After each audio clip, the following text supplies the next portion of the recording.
All right, welcome. Today, we are diving into what is, without a doubt, the most important first step in any Power BI project, actually getting your data connected. Now, I know it sounds basic, but trust me, getting this part right from the get-go is where all the magic really starts. So let's jump in.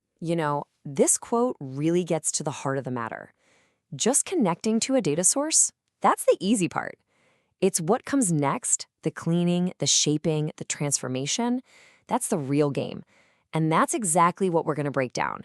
How to connect your data in a way that sets you up for success right from the start. So let's kick things off with a big idea. While we talk about connecting data, the click itself, well, that's just step one of a much bigger, more important journey. Before you can even think about building those incredible dashboards that Power BI is famous for, you've got to understand what your data actually needs. Are you working with a single Excel file sitting on your desktop?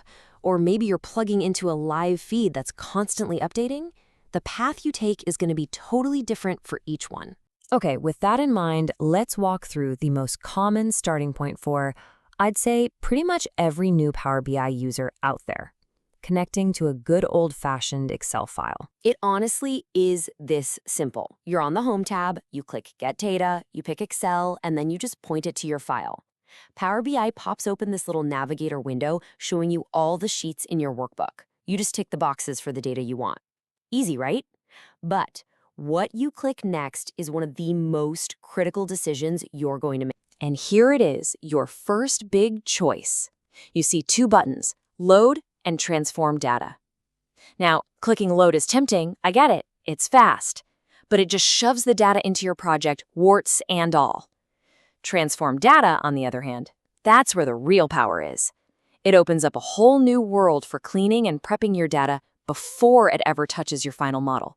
So, takeaway number one, 9 times out of 10, you want to hit Transform Data. And voila! This is the payoff. After you click Transform Data, you land right here in the Power Query Editor.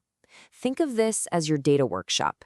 You can see your tables lined up on the left, just waiting for you to start molding them into something perfect for your analysis. Okay, connecting to a single file is great for practice, but let's be real. Real-world data is usually a lot messier. It's often spread across tons of files, or you're trying to work with your team.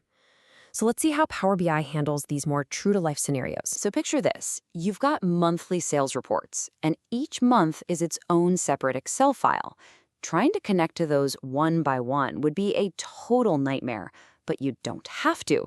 Instead, you can just connect to the entire folder.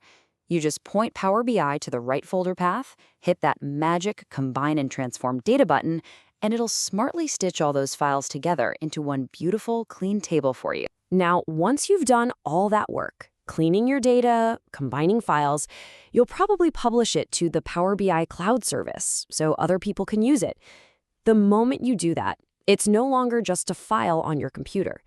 You've just created what we call a shared data set. It's now a single source of truth, living in the cloud for your whole team to use. And why is that such a big deal? Well, in a word, consistency. When everyone on your team is building their reports from the exact same shared data set, you kill all those version control headaches. No more confusing copies of data floating around.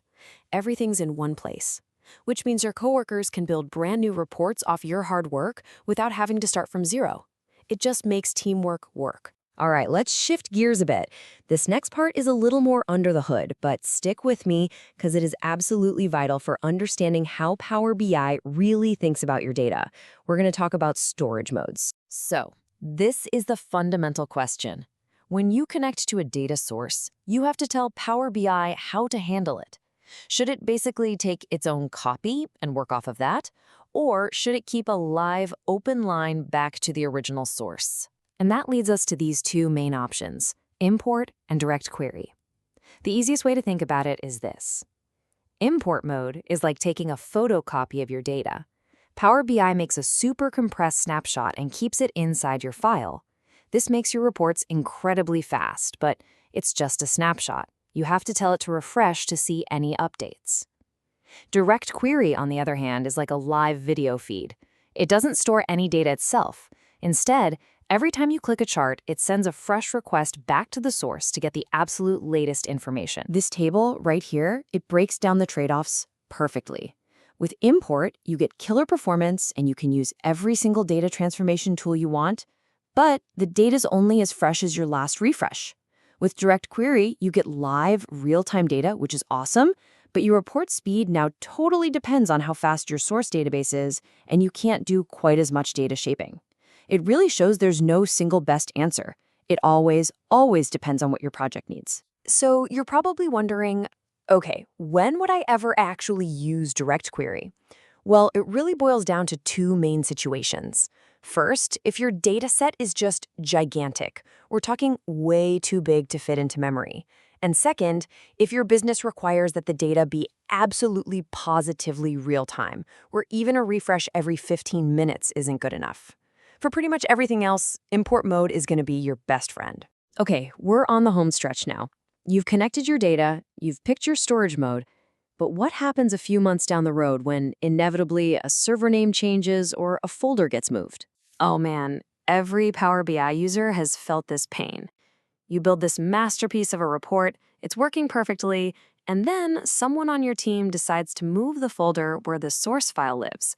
All of a sudden, your whole report breaks, it's screaming at you because it can't find its data. You've got to tell it the new location. So there are two ways to fix this. There's the slow way, the painful way, where you go into every single query one by one and manually edit the file path. It works, but it's so tedious and it's easy to make a mistake. But thankfully, there is a much better way.